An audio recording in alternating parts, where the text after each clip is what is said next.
Hey there, how are you?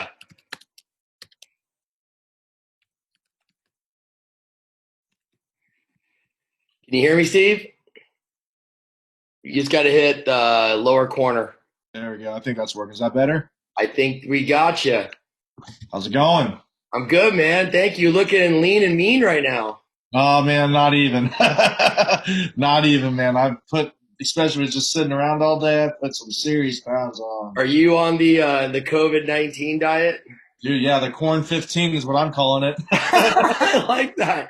Corn. The 19 at the end of the COVID really hits home for you, huh? Oh, dude, you're telling me, man. It's been great because the food's awesome, but man, I need to get out more. How's your little guy? Little guy's doing good. I took him down to the ball field today, so he'd hopefully be mellow throughout all this, but we'll see how that goes. I like the shirt. Is that from your playing days? So actually, no. So when we played, we had all cotton, man. Oh, Like we God. had just a regular cotton T-shirt. Everybody was all decked out in dry fits. But this one's actually from old guy. His name's Dominic. Dominic, I can't pronounce his last name. Torpezo or something. And Okay. he's a bulldog from about I want to say six years ago, and he's like in Double A right now. He's an Um, OG. he's a good kid. He was a big fan. He's like, yeah, I met him. He's like, dude, you're the reason why I came to Fresno. And so I gave him one of my like pro shirts, and he gave me this, and still fits a little bit. So Well, I like it, rocking it. We'll get it rolling. And hey, thanks for doing this. Really appreciate it. These have been great, and for the people that tune in, I mean, this is one that if I was a player, I would definitely want to tune in on this one because it was always a dream of mine to play the College World Series, and so few people get that opportunity. Yet you got to experience it and probably be one of the biggest contributors in that run. So really appreciate your time and joining in today. no, happy to do it, man. Happy to do it. So you grew up in San Rafael. Talk a little bit about your youth ball and growing up there and to getting into high school. Yeah, so I grew up in Santa Fe, and I just played a lot of little league and stuff like that. Played flag football and played basketball, soccer. So I kind of was like just all around growing up. It wasn't until I'd say about 13 years old though is when I started getting a little more serious about baseball. I kind of dropped basketball a little bit, didn't really enjoy it. I was really just obviously not good at basketball at all. And I had a passion for baseball. Grew up watching my dad play a lot of softball, so I played softball competitively. And so kind of just grew up on the diamond. But 13, 14 years old is when I really got serious. When I was 13, I played for a team out in Martinez, which is about 45 minutes away. And then when I got to 14 is when I went to play for this team called California Connection, which was like this big, they call it AAA ball. And and that's when I kind of really got serious. I played over 100 games in one season, basically from March till July. I played over 100 games as a 14-year-old kid, and that's when I felt like I got good. Yeah, I mean, travel ball became big. I know, kind of right as I was getting done playing, and right around your time, I think, of coming through. I think that was right when people said, "Wait a second, we've got something here." So you move on to San Rafael, three sport athlete there. I'm looking at you probably like a Charles Barkley power forward in basketball. Yeah, I mean, I didn't play basketball my first 3 years there because I was so committed to baseball. I knew as a Right. freshman I wanted to make the varsity team, especially going to San Rafael. So I played football, really loved football, enjoyed football, was good at it, um, and I just knew that basketball season I wanted to use that to prepare for baseball season. It wasn't until my senior year where I actually was like, I miss basketball. Let's give it a shot. And about halfway through the season, kind of remembered why I dropped it because it's a hard game for me. I don't have a good shot at all, but I definitely was not afraid to pound some heads. But Middle and linebacker, running back, I'm assuming. man, I loved hitting people, man. You like Football, hitting baseballs and hitting people? absolutely, yeah, absolutely, man. Playing football was so much fun. I wish I learned a little bit more because like I said, I played flag football, but I didn't really know much about the X's and O's and all that stuff. And so I was really green, but I was 6'2" as a senior, and I could run. I was fast, quick, very. very confident in my abilities, and so I love football. I was talking, or not talking, but I was getting letters for football from Fresno State as well. But just knew, after going to a college football game, that baseball was the way to go, because there's some big boys that pound some heads out there. So Yeah, yeah. I was a football baseball guy too, and I mean similar to you, I was a pretty good hoops player too, and playing three sports is just kind of non-existent nowadays. And it's great to hear you go back and play your senior year of basketball. I mean, that was my biggest regret, is looking back and not doing a third sport for the guys that can do it. And I keep telling our guys, if you can do three sports, do it. You keep your grades up, you're never going to regret it. So that was one of the biggest regrets that I had, and I think it's good to see you doing that. So, Absolutely, uh, man. And something I like too is that all the different sports, they kind of teach something different about the body and the mind. And like you, I encourage my high school boys to play as many sports as they can. I just think it's healthy. I think it's good to kind of get away from baseball for a small amount of time. But baseball is also the kind of sport where you can go spend an hour on it, 30 minutes on it, and you can still stay pretty collected. When you're as long as you're committed to it. I was definitely a better athlete from playing other sports, and I mean, obviously, but I was a better baseball player. I agree with you there that it helped me. The parts of football helped me with some controlled aggression in baseball, the first movement, explosiveness in basketball, and kind of your balance. I think that, yeah, if you want to be a really good baseball player, you've got to play as many sports as you can until they tell you can't do it anymore. Even pick up hoops or whatever. I mean, anything's going to help you become a better baseball player just from doing it in other sports. I couldn't agree Well, more. obviously, you're all world at San Rafael. I mean, I think you're team MVP and all league and all county. And talk a little bit about your baseball career at San Rafael. Yeah, well, so I know as a freshman, I wanted to make sure I made the freshman varsity team as a freshman. We had a lot of seniors there, I remember, but I also felt like I was good, and I also had a fire and a passion that wasn't really, I guess, around San Rafael at that time. And so I know I went in my freshman year, and I ended up taking a spot at third base from a senior, a guy who'd been starting there for 3 years. And he got in a little bit of trouble on campus one day. I played third base because he got suspended, and I never left. I never sat a game after that. My sophomore year and junior year, I was the starting shortstop. And something that I really prided myself on was just hustle, man. I always felt like a few things. There's not much you can control in baseball, but you can always control your hustle. You can always control your emotions. And so I always wanted to be a great teammate. Always be I was a chattery kind of guy. I like to kick your butt and let you know that I was kicking your butt at the same time. But also I worked hard, and I felt like if I were to hustle, and kids, maybe looked up to me a little bit on my team, that maybe they'd start doing it too. Because something I know about San Rafael is that there's need to be a little bit of a culture change, because it was just kind of easy going, and the expectation wasn't to win a championship. And that's not really how I got down. Yeah, I've been watching The Last Dance, and I just think watching, not the greatness of Michael Jordan as an athlete, but watching those leadership skills, and maybe some people at the time didn't like it, but I think if you talk to a lot of those guys, they look back and say, yeah, that guy made me a better player, and led, not only did he talk the talk, but he walked the walk with what he was asking other guys to do. So you move on. Well, I shouldn't say move on yet. You get drafted your senior year. So I'm obviously looking up your stats. I mean, probably one of the best guys in the state, statistic wise and just player wise that year. You get drafted. I think what was it, by the Braves? I got drafted by the Astros. Astros. That's what it was. Okay. Drafted by the Astros, late round. So like back then, it was called a draft and follow. And so what they wanted me to do is they wanted me to convert to catcher. So I was a shortstop at high school. When I was playing travel ball in high school for NorCal, I was an outfielder, and then I get drafted to convert me to catcher. And so what that basically told me is that I could hit the ball. I knew how to hit. And it was just a matter of what I was kind of comfortable with.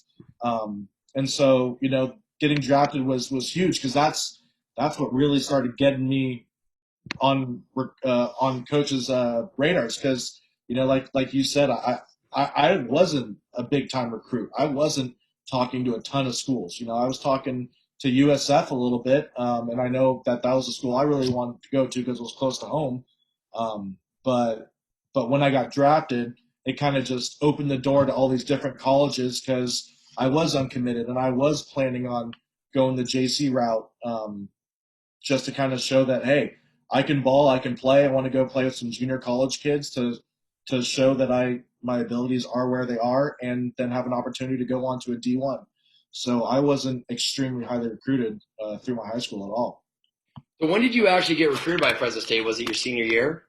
So when I first contacted Fresno State, they called me my junior year, early in my junior year, just talking, wanted to have a conversation, and then I hadn't heard again from them until summer of my senior year. So it was a good year and a half uh, in between our conversations. It kind of just like was quiet for a while. And come that summer season, going into my senior or going from senior to my freshman year in college, Fresno reached back out because they had a few guys who got drafted, who signed, who they weren't particularly expecting to sign.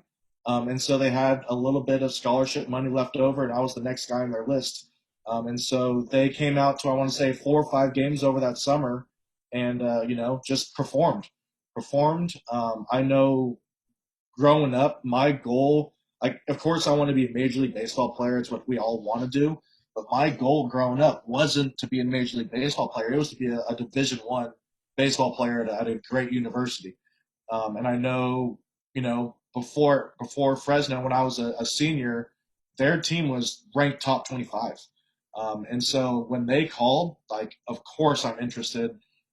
You guys have a great reputation. Batesville had already won a national champion or a national coach of the year award down at Northridge. So I knew I was going to get coached up. I knew it was going to be an extreme challenge because, Division I, all those guys are ballers. But my goal was to go to a D1 school, not so much play in Major League Baseball, I guess you could say. Yeah, I mean, your education at the end of the day, and I even tell guys that have that aspiration, I go, that's great. I hope you have a 10, 15-year career, but I go, you're going to have to do something after baseball's over, even if you're 40 years old. And Yeah. just that degree of giving you something else, I mean, it gives you that stability even along the way of knowing, okay, I get hurt, something happens, I'm going to be okay. And it gives you a little bit of that peace of mind. You mentioned the draft and follow, and I want to explain this because I know a lot of our families, probably don't know what that was. So back in the day, when I was playing, and probably at the tail end of when I think you were coming through, when a major league team drafted you, they held your rights all the way until the next year's draft. So it's changed now that when the team drafts you, they have a certain amount of months. I think it's 2 months to sign you, or maybe a little over that. It might change because of the draft this year. It's gotten pushed back and they've shortened the rounds. So a lot of kids, when they got drafted out of high school in those late rounds where they knew they weren't going to get money or much money, they would elect to go to junior college instead of going to a 4-year, because they could go to a junior college for 1 year. That team could track you for an entire year to junior college that drafted you, and then they could offer you more money before the next draft came around. Yep. So it's interesting because junior colleges, in essence, were, I think even when you were playing a little bit, were probably slightly better than some of the 4-year schools because of that draft and follow. You had some of the really good junior colleges that were getting guys just coming there to get drafted. I know when we were playing, that was the case. I think right around your time, Steve, was probably like when they started getting rid of that draft and follow. And I know it killed the junior colleges there for a little while because, guys are saying, well, if I can't sign, I might as well just go to a 4-year school and do my 3 years there. So I wanted to segue and talk about that because it's something that I know a lot of people don't remember, and how much of an impact I think it had just on a college player's decision of going to a 4-year or going to a 2-year. Yeah, absolutely. I mean, that was a huge decision for sure. Yeah. Because I mean, the thought, like, that was my thought was, if I go to a junior college, I could have a great fall and get signed and go playing a short season single A or whatever it is, Correct. uh, but like I said, like my goal wasn't to play Major League Baseball; it was to go to a D1. And so the reason for that was not because I didn't want to play there. It's because I had two parents who didn't go to college, who didn't get a degree, and I wanted to be the first one, and not just my parents, my whole bloodline never had a person go to college and get a degree. And so I kind of wanted to break that barrier because I felt like I could do it. I had a sister who was, very smart too. I just kind of wanted to break that barrier. But yeah, that's why I was considering JC. And funny you said it because like I signed my scholarship the day before I was going to my first class at College Win. And so like my signing was really, really late.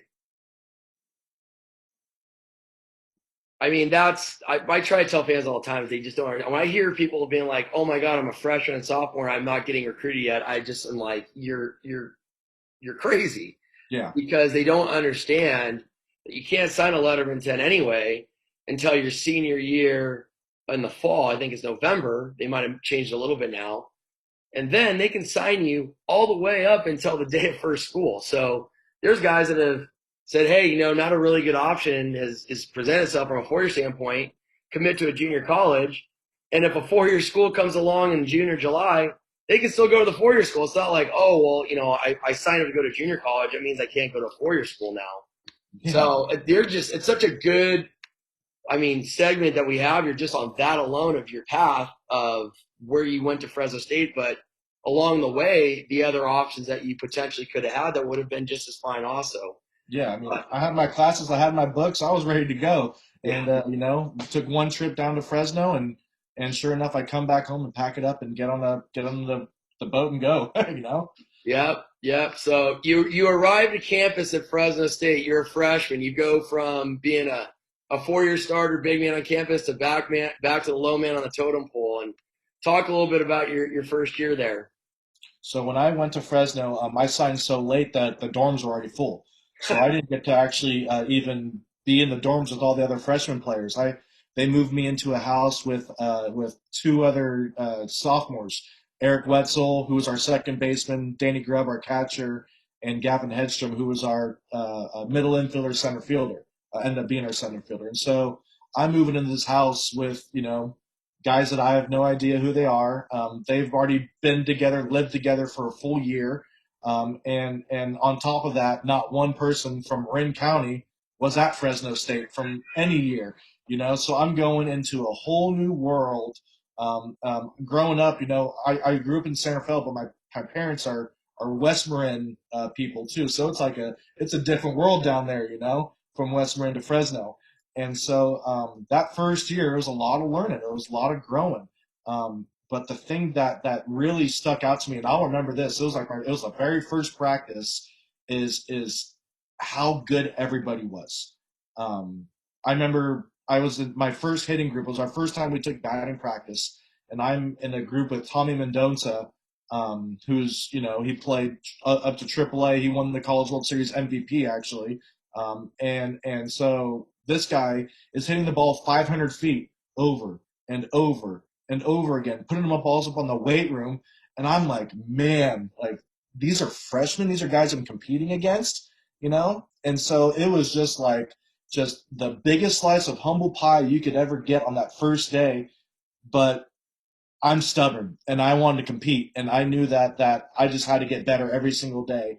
And so it started, and the grind started that first day, and it was extremely competitive, but also like hey, this is it. This is why you're here. It's because you're good too. You know.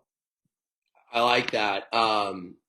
That must have been a fun first year of college to have those I mean, guys. well, it was kind of comforting for me because I went in there as an outfielder. I knew I was going to be an outfielder at Fresno.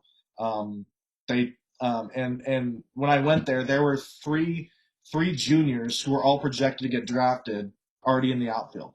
And so it wasn't like, hey, I'm not coming here to really try and go take a spot. I'm not saying I wasn't going for it, but it was just more so like the understanding was for me to learn, get to know the ways of Bates, and also understand just the expectation of the day in and day out grind of what he says, put the hay in the barn, work your butt off every single day, and get better. And so, I felt like I had to earn my at bats, not just a start, but an at bat. Yeah. So was your freshman year or sophomore year the one where you guys made the run? And did you end up working your way into the lineup as a freshman, or was it kind of more of like a growth year, and then the next year you slid yourself into the starting lineup?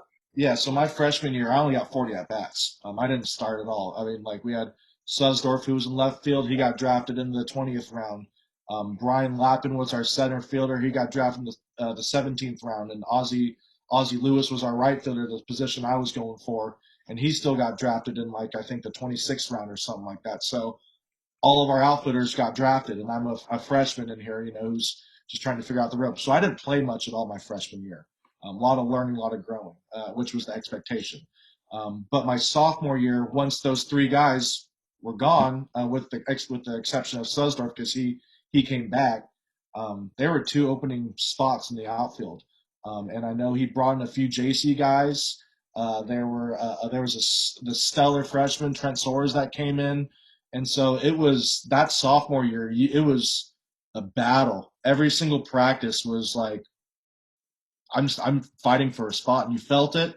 You're friendly in the clubhouse and all, but when you were working, you see those other guys working hard, and it's like it pushes you to even go harder because you have to stand out and you have to do something to really to earn that spot. And luckily for me, with my hustle, my energy, Bates he gave me a shot, and I took it and ran with it. I know Bates has pretty competitive practices. That's what all the guys we sent there, and I mean it's kind of good because we've sent a lot of guys to Fresno State, and they've done really well, and it makes sense because we challenge our guys a lot in practice, and when I tell guys, hey, this is how you better expect to be at the next level, but I think there's something to be said about that competition in practice. And when you have guys around you that are good players that want to compete also, it's going to raise the team to the highest level, but it's going to make each individual also a much better player. And so I've heard that about Bates that, there's not a better guy at preparing, a kind of like a team for battle for what they're going to see and getting those competitive juices going.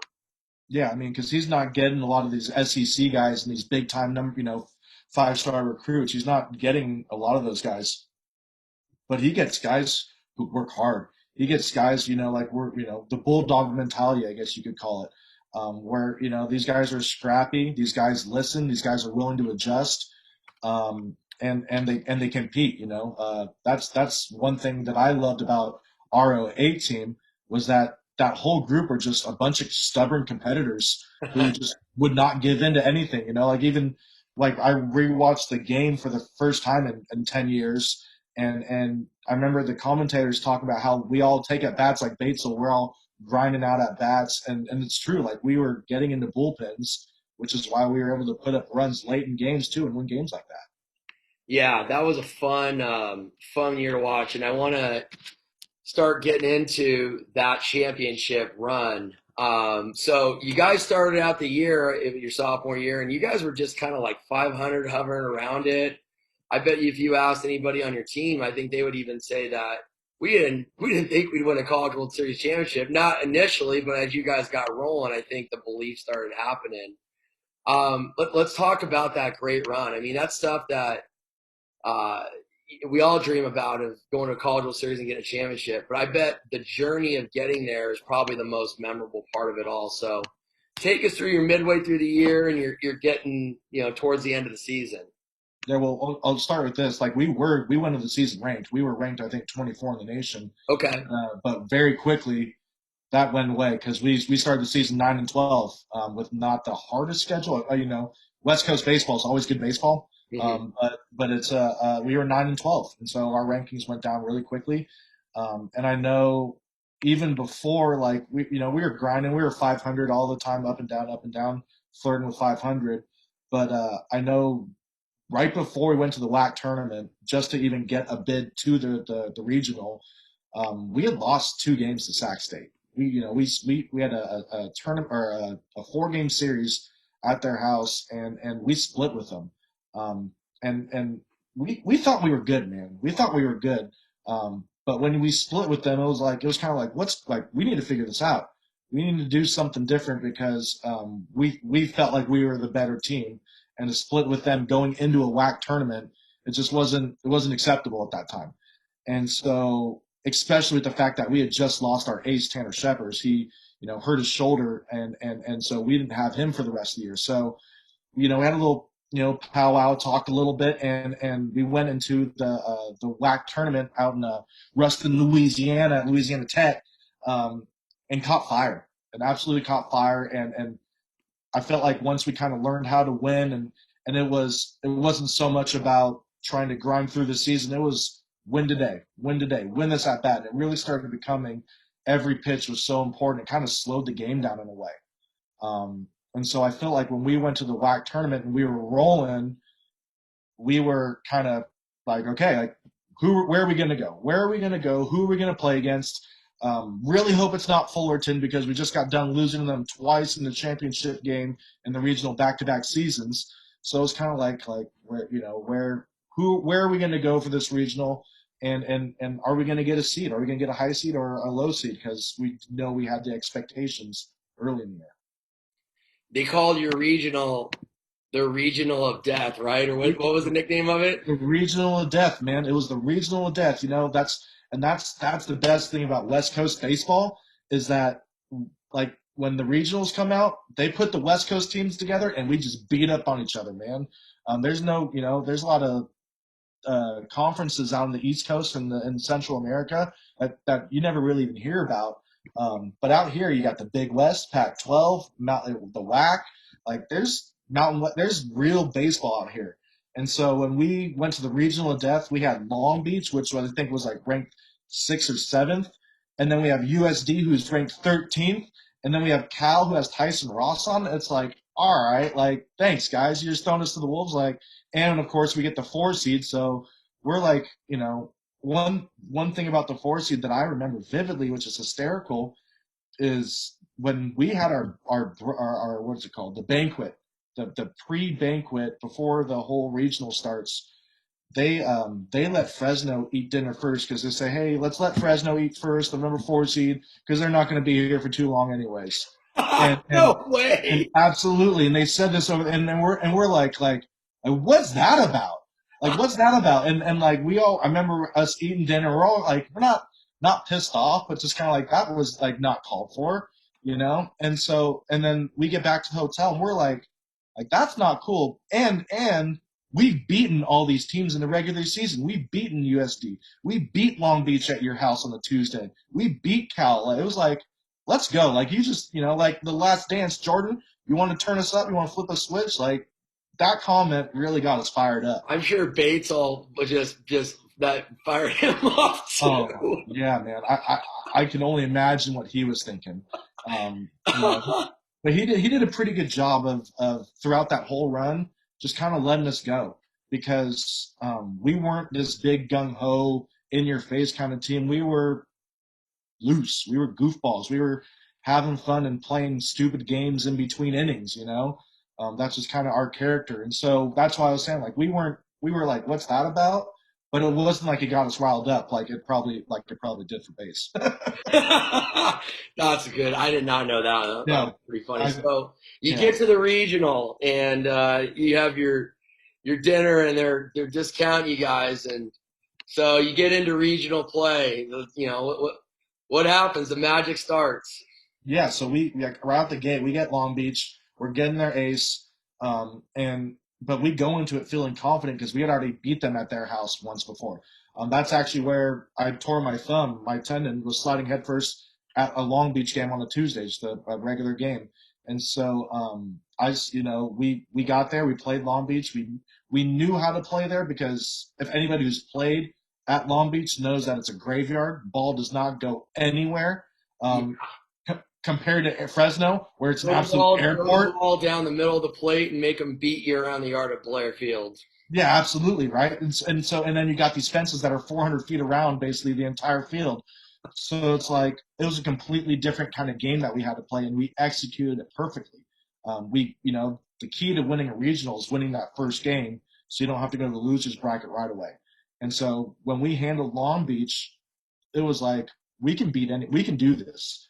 We know that we're going to have USD or Cal, both teams that we feel like we can handle, and it's not going to be Tyson Ross or Brian Matsu, who are a couple high round draft picks for those schools. We're going to see One that. big leaguer too.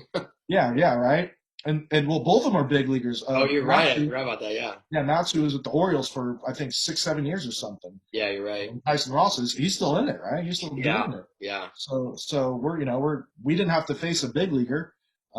So it's like we have to handle this Long Beach team. We scrapped, and once we saw USD without Matsu pitching, it was like we can do this. We know we can do this. We've done it. Um, we beat them, same kind of style, no home runs. I think Tommy might have hit one because he's just a freak. But yeah, I mean, we played perfect for that environment. A lot of doubles, a lot of balls on the ground, and stellar pitching, stellar defense. Um, and then what was it? So we're in the championship game, right? We win, we go to the super regional, and it's USD again, and of course we get our butts kicked. It was like 16-1 or something like that, just an absolute butt kicking. And so I remember walking on the bus after that. And everybody's quiet. Everybody's like, what's we're gonna lose this again? Like, you can't believe it. And then Brandon Burke in the back was like, that sucks. And it just kind of loosened everything up. It was like, all right, like it's one game, like that sucked. And it was like, and everybody started laughing. It was kind of like, it was almost like it never even happened. And we show up the next game completely loose. It was a great ball game. We battled, we won. And I think that was like our goal was to win a regional because we'd been to the championship twice in the year before that and lost to Fullerton both twice. So it was like we got to the regional without Fullerton. Let's go win this thing, and we did. Yeah. I was thinking about it. Did USD have that one pitcher? I think he got to the big leagues with the A's that year. God, USD. Who was their dude that year? It was Brian Matsu. Oh, was Brian it Matsu. Matsu? It was Matsu, yeah, and I know that because There was another guy I know Rich used. Rich Hill is the head coach at USD. He was like their dude, but they would throw him on a Sunday, and they would use him to close on a Friday if needed, and then they would start him on a Sunday, and they would always ensure that they would win the series. Gosh, yeah, you're so right. Who was I? You're absolutely right. You I know what I'm totally thinking forgot of, about right? that. I'm trying. He played for the A's a Absolutely. little bit, but he was a So, yeah, dude. yeah. Spencer. It'll come to me, I I don't think. know. I gotta. Yeah, but I might yeah. have to So plug it into my. I might have to plug it into my phone and see on that. But yeah, yeah, I remember that year they had that they were doing like an unconventional thing. But then you get to the regional, and if you don't win that first one, it kind of comes out, changes the whole complexion of it. yeah. The first one's the big one, man. The first one's Yeah. the big one. So you guys win your regional. You go on to the super regional. You guys draw who? So we draw the biggest dog of them all, man. Arizona State. Ah, yes, And at Arizona State, right? at Arizona State. At Packard, which the old field there was an awesome venue. I mean, the new Oh, place is pretty legit, but I that mean, one of my favorite college venues is there. Yeah, so I grew up wanting to be a Sun Devil. Like I Yeah. wanted to be either a Cal Bear or a Sun Devil. And so going to Arizona State when they lost 3 games at home that whole year, and it's just like the draft had happened that week too, and so like they're all talking about the draft. They had 2 first rounders. Yeah, They they were had pretty two damn first good. rounders. Their backup catcher got drafted. They had 15 guys drafted on that squad, and it's just like okay, let's go have fun, guys. Like we won our regional. Let's go give it our best. But we're going to the big dog's house, and I'll never ever forget sitting there game one watching batting practice and just being amazed by the amount of balls going into the street, not home runs into the street. They had to bring out a brand new bucket in the middle of batting practice to fill the thing back up because they were losing so many balls. It was like all right, these guys bang. And so we lose the first game, and it was just like these guys were good. They had Mike Leake, Brett Oh Wallace. yeah, I remember Mike. I Was he a two-way guy for them too? He was a two-way guy for them. Yeah, I remember that. So yeah, and he played game one, just shut us down. He's so filthy. Brett Wallace, Ike Davis. They have these guys, Brett Jason Knudnik Nash. Brett, was I a think, was up from sophomore. your area, right? Who? Brett was up from your area, I think, Yeah. right? So and so I played against Brett in high school. Yeah. Brett was Justin Siena. I was San Rafael. They're in our same Right. league. And Brett was the closer. I actually took Brett deep as a junior. Pumping 92, and I could hit a fastball. And I remember taking Brett deep, but I doubt if he even remembers that or even knows who I am. He was a good player. He had some pop, man. Dude, you're telling me so we He's have a great. field at Albert Park. We have a fence, we have a fence. There's a softball stadium in center field, and then so it's like a whole nother stadium over there, Yeah. and then there's a street after that, and then there's a creek, and then there's a wild care center. Brett Wallace hit one of the wild care center. I'd never seen a ball ever hit so hard in my entire life. And this guy's a 17-year-old boy with these tree trunk legs. Yes. Yeah, he could hit. That boy Yeah. could hit. He had a cannon, good there is. He had a good little big league career, I think, too. Yeah, he had a good little Well, bit. the good thing is you can't win a game with your BP, and probably an advantage going from Blair Field, Long Beach State Regional to ASU. You guys are probably not trying to elevate the ball, so your swings are probably dialed in and just didn't think about, hey, let's try to lead the yard. Let's just do what we've been doing. Yeah, and going into that second game, there's just absolutely nothing to lose too. You already lost the first one. It's like you're playing against one of the best teams in the nation, if not the best. And so it was just our goal is just like let's just go out, perform, see what happens. And you're absolutely right. Like our swings were dialed in. Gavin Hegstrom, my roommate, hit the biggest home run of Fresno State history, in my opinion. He hit a grand slam when we were down by 2 against ASU late in the game. That got us the lead to believe. And our bullpen came and shut it down, and we beat Arizona State at home. And something I know going through that run is in the game of baseball, if you're on the field, you can win. It's not football, it's not basketball. Baseball, weird things happen. Balls bounce weird ways sometimes, and one or two little breaks could be all you need to really take over a game. And so that break that Gavin got with that grand slam was like, hey, something special might be happening right now. And so when he did that, and we came back the next day and beat them again in a high scoring game. Like we just outscored ASU.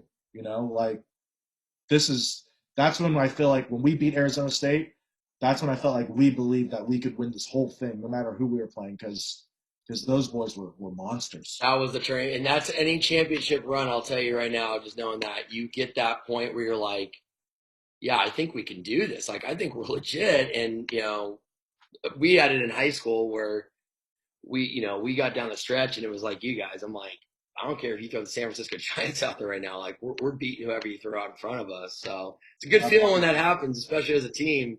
So you guys win the regional against ASU, and we got the name AJ Griffin from USD. AJ Griffin, that's what it was. Yes, one of our players here, his older brother, played for us and plays at USD. So thank you, Charlie Goldberg, for that. That was I knew it was right on the tip of my tongue. So you go College World Series. You guys are probably going ballistic. Top of the world, take on anybody, and take us through that experience. I mean, gosh, just from beginning to end of it. Yeah, so I mean, well, the beginning of it's probably the scariest part of my life. We flew in, we were flying on a charter plane, which is awesome, but it's a smaller little plane. And so we're flying into trying to go to Omaha, and there's tornado storms going all around, and so we don't actually end up going into Omaha. We have to go to Lincoln, and our plane, I'm not even kidding, is doing this. There was one point where we free fell for 3 or 4 seconds, and everybody who wasn't buckled in went right to the top of the plane, and then went right back down. And like we're all kind of woo, it's just fun. And then all of a sudden that happens, and you hear click click click click click click click. Like it was like we went down, and we actually have some kids on that team who still can't fly to this day because of that. No way. I'm not even exaggerating. There are 2 guys on that squad, I'm not going to say who, that can't fly anymore They because of that. chartered a bus or took the train back from Dude, Omaha, probably. no, he had paper bags. He was panic attacking. Like he was not doing well on the way back. And that's after we won the whole bad boy. So, but yeah, so we land in Lincoln after that horrifying flight. I swear we got hit by lightning. I don't. That was insane. Um, but I remember getting there, and they had another banquet and stuff like that. And you're looking around like, man, there's Buster Posey. There's Matt Harvey. Here are these names that you've heard from the ACC and the SEC. LSU's there, and it's like this is pretty cool. This is pretty cool. We're playing against some real big boys here. But the same kind of disrespectful thing kind of happened where we're out there. They have all the. I'm not sure if you ever been to Rosenblatt. Were Oh, you I ever? have it. Okay, so when you drive into Rosenblatt, there's this whole street that kind of leads up to it. It's probably about a half mile of this one-way street, and it's just all these vendors that have all these things in it. And I can't tell you how much Arizona State stuff that we saw all over the place. And all the Fresno stuff was like you could tell it had just been put together. It was like here like all right, there we're the underdog, we get it. Fresno. People were asking what state is Fresno in? They don't even know where we're from. And so it was it was like let's go out and let's go have some fun again. Like that's what got us here. And so it's pretty cool. You're signing all these autographs for all the fans. You're taking batting practice, and people are yelling your names. And there's people in this like I've never had somebody behind me in a stand before. Like that was probably the coolest part, playing right field and having somebody heckle me from behind. Like that was pretty fun. Um, and but just being on the big diamond with the big boys, but loose. We weren't. There was no expectation for us. Right. And I know our first game was against Rice, and Rice is an old WAC team who we had a rivalry with. Kind of, I wasn't a part of it ever, but I know that Bates kind of had a little bit of emotion going to that game, and so the videotape breakdown was just awesome. Like you could tell he was so invested into finding any little thing to help us get an edge against Rice, and I think his name was Barry, something Barry. He was another first rounder. Like this is like the sixth first rounder we've had to go through so far this year. Yeah, their Um, coach was like the oldest fossil ever. He was Wayne yeah, Graham. He was there for like 60 years. I mean, I yeah, was like, does this guy even know where he's at? dude, yeah, and he still got after it too. Oh, I He's know. still out there doing it, hitting fungos and everything. Yeah. Um, and so we went to that game like feeling confident. Rice isn't. It's not an LSU. It's not a Florida State. Like we can go handle these guys. And sure enough, we put up 19 on them. Hitting just home run after home run after home run. Um, I and I wasn't a part of any of it. Like I'm not sure if you want to talk about this later, but like throughout the whole run from the WAC tournament to basically before Georgia, like I was not hitting well, man. I was not hitting well, but everybody else was having just career days. Like everybody was just like performing better than they've ever done their whole life. Yeah. And so it was just like it was just like a matter of time. But we were playing on a high level and very loose, and a team that's loose with nothing to lose is pretty dangerous. It always is. And again, you're going from you know, that regional playing in a big yard at Long Beach like that, and then going into two places like ASU where the ball flew out of Packard, and ball flew out of Omaha pretty good. I think you guys are still using Beezer, so I mean, it was kind of like a launching pad there Yeah, prior to them moving the fences back and then the BB cores. So, well, it's funny about the shirts because I'm sure some kids in Africa probably have some ASU shirts that got sent out. People I don't know, like all those shirts. What do they do with them when, like the other team doesn't win the championship or move on? They donate them and they ship them off to other countries. So I'm sure somewhere they're wearing an ASU College World Series oh, shirt. I bet you there's a ton of them too because those guys were good, man. Yeah, yeah. So you guys roll through Rice. You guys are still playing with tons of confidence and loose, and take us through getting to the championship game. Yeah, so we got North Carolina next, and North Carolina was extremely hungry.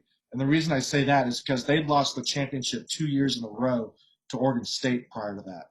And so when we play North Carolina, half the stadium are North Carolina fans because they know these boys so well because they've been there the past 2 years. There's those guys knew fans by first name basis because they'd spent so much time with them. And so we're playing against these guys and we're not the fan favorites. People are hounding us on us, and They got Matt Harvey. They got who else did they have? Um, Seager. Seager was on that squad. Yeah, he's not Um, bad. no, he's okay, right? He's okay. Yeah, and so it's just that same kind of thing where it's like you're loose, you're playing free, you have nothing to lose, and let's give it our best. Um, and I think Clayton Allison actually just came out from an arm injury. When we were expecting him to throw 2 or 3 innings, he actually went up 6 or 7 or like that, and just had one of the most gutsiest performances that I'd ever seen on a baseball field. Like this guy's arms falling off, and he's out here throwing against the best players in the country and shoving, you know. And so like I said, it took guys to have the best games of their lives for this to happen, but everybody seemed to have one. And so we beat North Carolina in a close game. Um, we go to the championship to get out of that bracket play to go to the big dog, the series. And North Carolina, I think actually in the second time we played them, I think they hit like a late home run in the eighth inning or something like that to take the lead and steal the game from us. Mm-hmm. And so I remember being devastated after that game because it was like that was our chance. Like that was our chance. We're giving North Carolina another chance to come and play us again. And like, yeah, we have our horse Justin Wilson, who's still a Met to this day. But like it was like that was our chance, and so we get to the field, and I feel like that was the most tension I think we felt throughout the whole run was that game, just because it was like we gave it away. We just let go of a game where we could have pulled it off, but found a way to win. Found a way to win. Got a few big hops and a few quality at bats, and the rest is history, man. Yeah, history and probably one of the best college World Series performances by you. I've told you probably haven't paid for dinner or drink in Fresno since 2008. You're like the Joe Montana probably down there. And I do like what you said that it took a different guy along that path. It wasn't one guy. It was some guy was a one different guy was a big player of the game along that way in that streak. But you were probably the biggest player, of the game when it came to that championship series. And take us through it. Two jacks, a grand slam, probably one of the best college World Series performances in history. Yeah, so yeah, I was going leading up to that in Omaha. I was 2 for 17, man. Like I was not hitting very well. You probably got Um, a few fastballs. no fastballs, no fastballs, and so I'm struggling. I'm seeing Matt Harvey sliders. Like, are you kidding me out here? Brian or Barry and stuff. And so I was struggling. Um, and then we watched the tape before we watched the tape of how they pitched fastballs. They thought they threw hard. They thought they could throw 95 by you. And I love fastballs, man. Any great hitter can hit a fastball, no matter how hard it's thrown. And so when I saw that they're throwing just fastball after fastball, even in the heading counts, they're throwing fastballs. I got really excited, and I know that first game, I got 2 or 3 hits and hit one about 400 something down the left field line, and I was like, there it is. That's what it feels like.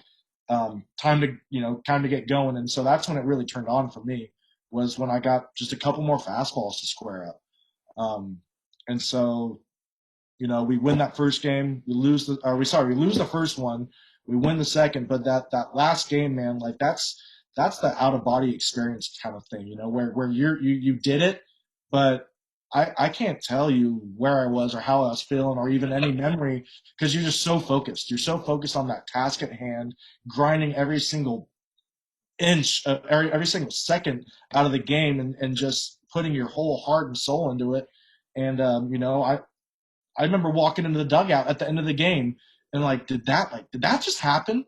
Like, did we just win? And not only did we just win, I just went 4 for 4, 6 RBIs, 2 dingers, and a double, and have the greatest game I've ever had in my life on that stage. Like that was life changing. Was life changing, and still to this day has change things in my direction of what I'm doing for work, and also like the connections that I have, um, because that was pretty cool stuff, man. Cool is an understatement, but yeah, I mean, you probably went back to just saying, hey, get a fastball and get the bat on it. When you're struggling like that, sometimes it's crazy to think that that's just really how simple it is. We have a tendency to let our brain overthink stuff and put such an emphasis on the result. And when you get to that point, it's more just, hey man, what do I got to lose? Just get the bat on the ball. Absolutely, that's like something I was doing early. So you're so excited in that environment. You want to perform where you might start doing things you're not typically doing. I was doing a ton of off-speed stuff, and that's not my game. And so when I saw, like I said, I saw the fastball tape, that gave me confidence. I hit a fastball, that gave me confidence. And any baseball player who's played enough knows that one swing of the bat can take you from a slump to now all of a sudden you're on fire. And you're absolutely right. I got a fastball, kept it simple, just try to make solid contact. And when your approach is that simple and you keep it that simple, things slow down a little bit. Yep. And you talk about tape. I mean, I don't think these guys understand that how important. We always thought about football, having tape or basketball, but if you're able to get video on your opponents, that is such a huge advantage. I mean, not just going on huddle and watching your highlights, but if you can really learn to analyze video, and I know that's something that we're going to talk about going into our summer season. Probably we're going to do a Zoom session of this is how you analyze data. This is what you're looking for. Not even data, just video of what you're looking for. We'll probably rely on you as we get rolling in the summer with that. And, I don't want to go too much longer, but I wanted to make sure we got to really enjoy that experience that you had of going to the College World Series. So you come back to Fresno and, have a great career there. Take us through your remaining years at Fresno State and, going into professional baseball. Yeah, so I that all happened my sophomore year, and when you commit to a 4 year, you can't get drafted until you're either 21 or a junior. And Right. so I was not draft eligible that year, or I couldn't even sign. And so I had to come back my junior year, and to be quite honest with you, I got distracted. There's a lot of different temptations that came that I wasn't used to, that I didn't pass up. And so I go into my junior year, my draft eligible year, talking to all 30 teams, excited to probably play pro ball the next year, thinking it's going to be cake because what I just did. Um, and come to find out a month later that there's these two freshmen that came in and took my spot. And I ended up not playing very much my junior year because I just lost the commitment that it takes to play at that level, and also lost the trust of my teammates probably just from the activities I was doing. Um, not nothing crazy, but just little things. Just little things, staying out past midnight, and stuff like that. But I got distracted my junior year, and senior year it just was too late. It was too late. Where these freshmen were good. These freshmen were good, and it wasn't about till halfway through the season, my senior year, where I earned my spot back. I started the last half year of my senior year, but at that point, I wasn't going to get drafted. I already had the rep, and I wish every day that I could have stayed focused, on the task at hand, because I still feel like I hit well. I played great defense. I was a great team guy, great teammate. I just didn't do the right things off the field to earn that and to deserve that. I think there's a part of all of us that get into coaching that I think the good coaches, at least, or guys that had an opportunity to have a great career and have success, that they want to share that knowledge of, hey, here's the mistakes I made, and I don't want to see you make that same mistake. And it's a fine line between feeling like you're a parent and a dad, or somebody coming down, but almost allowing kids to kind of let them make some mistakes, but not detrimental mistakes. But I think it's so important when you've had people that have been the top dog and had things outside that have deterred them from some success as they've moved on in their life, spreading that. And so I think it's great. We'll talk about where you're coaching at right now, and Well, one professional baseball. You played some independent baseball, correct? Yeah, well, one thing I want to add to that too is that it's not a mistake though if you learn. It's only a mistake if you learn from Correct. it. Exactly. You know, like if you're doing it over and over, that's not a mistake. That's a habit now. You Right. know, it's a mistake if you learn from it and you adjust from it. So Right. I kind of want to add that real quick. But I my love that. I mean, that's such a, and it's true. There is no such thing as a mistake. It's only a matter if you want to make it a learning experience or a habit. And I think that yeah, that's, all the successful people, you look at the last chance of Michael Jordan, all these guys, they all look at it. It wasn't like they've been perfect. They've had things and said, okay, this happened. What do I do and make my adjustment off of that? mhm.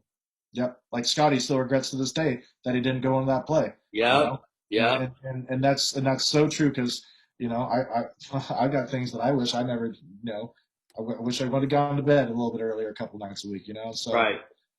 but to get back into indie ball, yeah. So I didn't get drafted my senior year. I'm at home, not sure what to do. I'm a baseball guy. I played baseball my whole life since I could stand, and in diapers, I've been swinging a bat, and Yeah. and now I just had my last game. I'm flying back from Hawaii from the WAC tournament that we just lost. We're not going to a regional. Like this is the first year, my whole year, I'm not going to a regional. I'm done. It's over, and like that, it was done for me in my mind at that time. It was like I'm not playing baseball ever again. Like this is devastating. And luckily enough for me, it was what was it? It was 2 months later. 2 months later, I'm just sitting on my couch watching TV over the summertime with my parents, trying to find a job. And Matt Curtis, our catching coach, pitching coach at Fresno, calls me and says, "Hey, I'm not sure if you're interested or not, but I have an opportunity down in Las Cruces, New Mexico, for an independent baseball team." And I said, "All right, when's my flight? Like, get me there yesterday if I can." Um, Right. and was just so excited to have the opportunity to keep on playing baseball. And sure enough, I completely changed what I had learned from Fresno and the mistakes that I made there, and committed to the game of baseball at this level. Only problem was that this is a brand new league, brand new independent league, the Pecos League at that time. It was like its second year in existence or something. And so it wasn't this big platform where there's any scouts around or anything. Like the goal of this league was to get to a better indie league, which I ended up doing the next year. So I went there halfway through the season, and within the first month or two the next year, I get called up to the Can-Am League out in New York. And so I have to find a way to get from Las Cruces, New Mexico to Boston, Massachusetts for an away game in 3 days without any money and with a car. And it's like, and so mom and dad came through big time for me right there. I took that car and was flying. I'm talking 14-hour days in the car, Oh my God. get there, suit up, stretched out, and I can't even tell you how sore I was the next day, just from like the sitting down to the just instant adrenaline of playing. And then the other dugout over there is a Buckner, is the old Red Sox Buckner, who's the coach of that manager of the other team. And Bill so Buckner. Bill Buckner, yeah, Oh Bill my God. You Buckner. played for Bill Buckner? I played against Bill Buckner. Okay. And Gotcha. that's I'm playing against Bill Buckner over there, and I'm facing an ex pro on the mound right now. Like it was like I went from sitting for 13 hours 3 days in a row to all of a sudden huge adrenaline rush, and I remember being so sore. But the Can-Am was pretty cool. I actually remember playing a game in front of Robbie Cano. Robinson Cano came out to one of our games, and that was a pretty cool experience to play in front of him. Wow. Well, heck of a baseball player journey right there, man. And Yeah. I mean, this is probably the can't miss webinar right now. I mean, out of all of them we've done, I think that this is by far probably the best one. And this is, I appreciate you giving back to just people and sharing your story with us. And you're back at your alma mater, San Rafael, Yeah. head coach there. How many years you been there now? So I've been here for 9 years now already. Wow. 9 years, but this is my fourth year as the head coach. So as soon as I was done with ball, actually, I have 2 more years at Indy Ball. I helped start up a minor league team in my hometown, San Rafael Pacifics, and so I played there for 2 years. But while I was playing, my job was to be the head of sales for the minor league team, and also coached the high school baseball team, and then played ball in the evening. And so Right. I stayed busy. But I loved San Rafael. They're never really the ones expected to win it all. But I know when I went back there, they only win 1 or 2 games a year out of 24 games. And so I just felt like I owed it to them to give back a little bit. And been there for 9 years, and this year was our year. It's a shame that we didn't get to finish it out. We started 5-1. Yeah, you guys were loaded this year. Yeah, we were loaded this year. One of our guys going to UCSB, and so a few of our guys play for you. And seeing the development, Jackson Jones, Jonah Bauer, like the way they came in as freshmen to what they are now is just drastically different. They're different ball players, different human beings. I'm positive you guys had a lot to do with that. That's all you guys talk about. Gibby Hoke's one of them. And so these guys committed to the game, committed to themselves, committed to their teammates. And I'm happy to say, going from the first year where we won 1 game in our first year to where we are now, where we probably would have been a top dog, top 1, 2, or 3. It's pretty exciting to see the culture change that happened throughout that process. Well, when you're from the community, you have a little more sense of pride. And gosh, I love every guy we've had from your program. I mean, one of Appreciate my favorite guys, Angelo Zorn, Angie. 2017 grad. He was like, that guy was an RBI machine. If you put a runner on third and less than 2 outs, I mean, it was money in the bank. It was like ground ball middle of the field. I mean, it was take and swing out. But every guy we've had from you, I mean, it's you obviously are doing a tremendous job there. Not only great young men, like you said, they're getting better, and they're so open-minded to learning. And that's a thing I think that's great to see, giving back in the community that you've got there. Hopefully we have more of that across, the state here and in our area. It's what makes Northern California, I think, a good community of baseball all around. All right, words of wisdom. What do you got? I would say, for one thing, definitely don't take anything for granted. What's some words of wisdom, you guys, we sign off here? I mean, I'm a believer in baseball gods. Like whatever you do, they see, and so it's like invest yourself. There's a reason why kids are playing for your program. Is because they're good enough to play for your program. And so I believe that if you put your heart and soul into everything you do, the sky is really the limit. Like I said, I wasn't a high recruited guy. I signed a day before classes started, and became a record holder in the College World Series. Like anything can happen, but it's the steps in between all that really make you who you are. And so it's making sure you do the right stuff on the field. You're doing the right stuff off the field. You're taking care of your academics, and if you want to be a great ball player, I feel like it takes 2 things. You got to be a great teammate, and you got to have some thick skin, because this game is extremely humbling. If you play this game for a certain amount of years, there's going to be some really hard times. It's just important to grind through it, and when you're a great teammate, sometimes a teammate can be the one that pulls you out of that bad place. So always be a great teammate, compete your butts off, and enjoy it, because this game, unfortunately, we all have our last day playing it. And so make sure when you are out there, you play like it might be. Outstanding, man. Any questions, feel free to type them in, or we can click on you. Steve, outstanding. I'll send you the recording of this. Sweet. And maybe you send it over to Batesall and all those other guys. Absolutely. Maybe they can get it up on their Twitter or something like that. We'll see. We'll see what they can do. Well, I'm definitely hoping if we go to Fresno, I'm traveling with you and rooming with you, because I know I won't have to pay for much down there. Hey, man, we're going to hit up Japanese Kitchen down there. That place is good, man. Or the Doghouse. Doghouse. Hey, yeah, those fries are unreal.